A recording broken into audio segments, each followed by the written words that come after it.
What are we doing here? And where are we gonna go? It's like we just woke up one morning and then it's welcome to the show. Don't ask any questions, just go with the flow. Make as much money as you can and try your best not to get broke. Copy everything you see on the TV, from the hairstyles to the clothes, and don't think too often, just do exactly as you're told. And if you ever get confused, then just turn towards the alcohol. You'll still hear your thoughts, then just turn up the radio as you learn to live a lifestyle of drugs, sex, and rock and roll. But in all honesty, I just need to know, is there more to the cycle than growing and getting old? Living and dying just to leave behind a happy home and a whole lot of property that somebody else is going to own. I just really need to know before the casket's closed, 'cause I'm not willing to gamble with my soul, nor am I ready to take any chances. These are just simple life questions and I'm just searching for some answers. Like, what are we doing here? And what is our purpose? How did we get here, and who made us so perfect? And what happens once we go, or is this world all really worth it? Questions we don't answer because apparently we don't really have to. There's no purpose to this life and our existence is merely natural. Then in that case, please let me ask you, did you create yourself, or was it somebody else who had fashioned you? 'Cause you're a being that's impeccable, faultless and unparalleled. You're a product of supreme intelligence and I'm merely being rational. For there isn't a camera on this earth that can come close to the human eye, nor a computer that can compete alongside the human mind. And if the whole world was to come together, we wouldn't be able to create a single fly.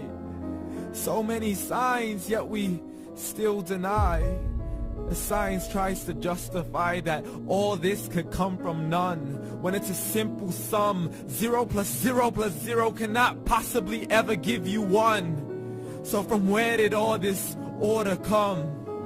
But everything has its origins, a maker, a creator of its own. I mean, the only reason you're watching this video is because somebody had to press upload.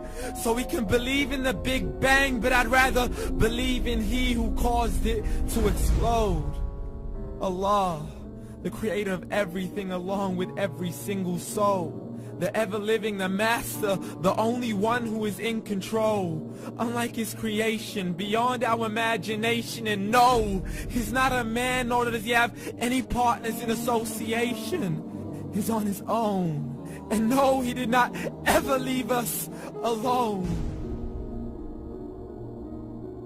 Just like every manufacturer, he left us with an instruction manual. The Quran and Islam, and I'm sorry to jump to conclusions, but it's the only one possible. The only definition of God is the one and only supreme being. It's logical, a book with 0 contradictions, with miracles that are both scientific and historical, all revealed over 1400 years ago. Like the detailed description of the human embryo. The descriptions of the human embryo in the Quran cannot be based on scientific knowledge in the 7th century. To the mountains as pegs holding firm the earth below, and the 2 seas that don't mix in a complete separate flow. To the planets in orbit, alternating night and day as they stay in flow. The expansion of the universe and the creation of everything from H2O. To the stories of the past and the preservation of Pharaoh. To identifying the lowest point in the land where Persia defeated Rome. The gushing fluid that created man in the glands between the ribs and the backbone. And not a word has changed, it's still the same. So please explain how all this was known over 1400 years ago. To a man who couldn't read or write, as he would recite whatever the angels spoke. And if you still don't believe, please try to come up with something that's even close.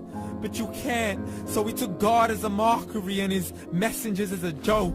Muhammad could not read or write. How somebody who can't read or write gonna start a religion?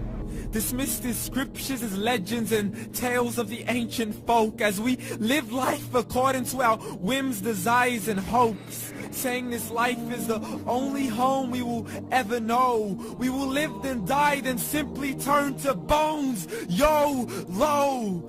Correction, after the grass dies, the rain arrives and it regrows, and Allah promises to do the same thing to your very soul and bring you back from your very fingertips to your toes, as the all-seeing supreme being watches us so close, and we are surely being tested in our wealth, our health, and our self, and everything that we've been blessed with. So believe, for we will surely be resurrected and be brought back to our Lord and account for every single deed, as He hands us our books and orders us to read. From the bad to the good and everything in between. You yourself are sufficient for your own accountability, so don't be mad at me. You are the one who thought He wouldn't come back to me. I gave you a whole life long to search after me, but you were busy in all that which was temporary. So read, and glad tidings to all those who believed. And if you disbelieve, read. And don't let that day be the first day you find out what your life really means. Read.